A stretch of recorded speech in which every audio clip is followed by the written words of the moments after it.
YCP ప్రభుత్వ హయాంలో AU VC బంగ్లాను booth బంగ్లాగా మార్చేశారు.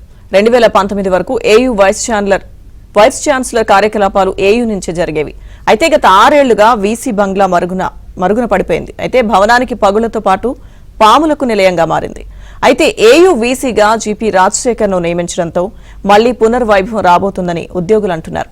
ఏయూ మాజీ వీసీ పీవీజీడీ ప్రసాద్ రెడ్డి వీసీ బంగ్లా వైపు కన్నెత్తి కూడా చూడలేదు. గత పాలకులు పట్టించుకోకపోవడంతో వీసీ బిల్డింగ్ భ్రష్టు పట్టింది.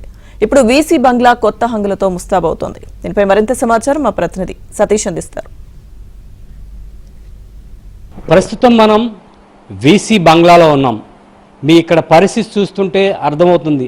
గత 6 ఏళ్ల నుంచి ఈ బంగ్లా ఒక పురాతన శిథిలావస్థకు చేరుకునే పరిస్థితి నెలకొంది. ఇప్పుడిప్పుడే పనులైతే ప్రారంభించారు. ఈ వీసీ బంగ్లా గత 6 ఏళ్లుగా ఇది ఒక నిరుపయోగంగా పడి ఉంది. ఇక్కడ ఉన్న మనకి ఈ యొక్క వస్తువులు చూస్తేనే అర్థమవుతుంది పరిస్థితి ఏ విధంగా ఉంది అనేది. మనం అట్లాగే బిల్డింగ్ అంతా కూడా మనం చూసినట్లయితే గత 6 ఏళ్ల నుంచి కూడా ఇది ఒక అమావాస్య పూర్ణిమ చంద్రుళ్ళ పరిస్థితి ఉందని మనం చెప్పుకోవచ్చు. అంటే కూటమి ప్రభుత్వం వచ్చిన తర్వాత ఈ యొక్క అమావాస్య చంద్రుడు తెరపడే విధంగా కూడా ఒక్కసారిగా ఈ వీసీ బంగ్లాకి పునర్వైభవం రాబోతుంది. ఈ 6 ఏళ్ల నుంచి కూడా మాజీ వీసీ ప్రసాద్ రెడ్డి తన ఏదైతే సొంత ఇల్లు ఉందో సాగర్ నగర్లో అక్కడి నుంచి ఆయన కార్యకలాపాలు అదేవిధంగా ఏయూకి సంబంధించిన వ్యవహారాలని కూడా చూసేవారు. కాబట్టి ఈ అధికారికంగా ఏయూ వీసీకి అప్పచెప్పిన బంగ్లాలో ఆయన లేరు. పైగా ఇక్కడ కనీసం పరిస్థితులు కూడా మనకు చూస్తే అర్థమవుతుంది.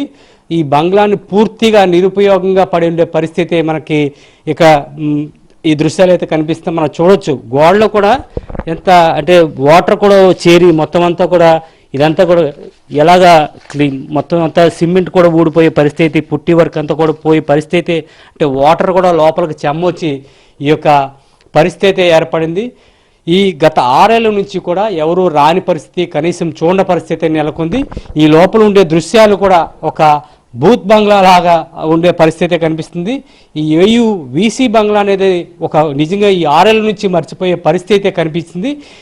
ఇది వరకు 2019లో ఆచార్య వీసీ నాగేశ్వరరావు గారు వెళ్ళిన తర్వాత అప్పటి నుంచి వైసీపీ ప్రభుత్వంలో ఇది కేవలం ఈ రూమ్స్ అన్నిటి కూడా ఈ బంగ్లాకి తాళం వేసే పరిస్థితి కనిపించింది. 6 ఏళ్ల తర్వాత కూటమి ప్రభుత్వం వచ్చిన తర్వాత ఇప్పుడు ఇటీవల ఏయూ వీసీగా ఆయన నియమించారు ఈపీ రాజశేఖర్. ఆయన ఇదే బంగ్లాలో ఉంటారనేది మనకి ఇప్పటివరకు అందిన సమాచారం. కాబట్టి ఈ పనులన్నీ కూడా మరలా ప్రారంభిస్తున్నారు, ఈ పనులన్నీ కూడా మరలా చేస్తున్నారు. కాబట్టి ఇంజనీరింగ్ కూడా సిబ్బంది కూడా పనులు ప్రారంభించే దశలో ఇప్పుడు చేరుకుంది. ఇక్కడ మనం ఈ గోడ అంతా కూడా పూర్తిగా ఒక విధంగా చెప్పాలంటే గోడ అంతా కూడా పోయే పరిస్థితి కనిపించింది. మొత్తం పెయింటింగ్ అంతా కూడా పోయింది.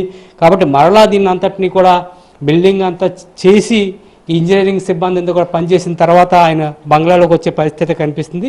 కాబట్టి గత 6 ఏళ్ల నుంచి వైసీపీ ప్రభుత్వం వచ్చిన తర్వాత ఏయూ వీసీ బంగ్లాని పూర్తిగా పట్టించుకునే పరిస్థితి కనిపిస్తుందని మనం చెప్పుకోవచ్చు.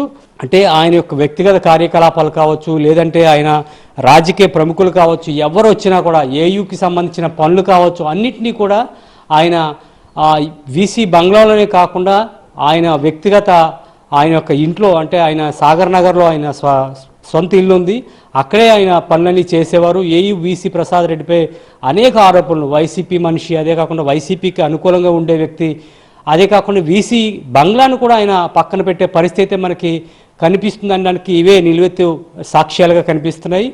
మరోపక్క రాజధాని ఇక్కడికి వస్తుందని ఒక ప్రచారం జరగడంతో ఈ యొక్క బంగ్లాని పూర్తిగా పక్కకు పెట్టే పరిస్థితి కూడా ఆయన చేశారనే అభియోగాలు కూడా ఆయన పైన ఉన్నాయి. కాబట్టి ఇప్పటికీ కొత్తగా కూటమి ప్రభుత్వం నియమించిన ఖరగ్పూర్ నుంచి వచ్చిన ఆచార్యులు బిపి రాజశేఖర్ ఇక్కడే ఉంటారని తెలియడంతో ఈ ఇంజనీరింగ్ సిబ్బంది కూడా పనులు చేసేందుకు కూడా కసరత్తు చేస్తున్నారు.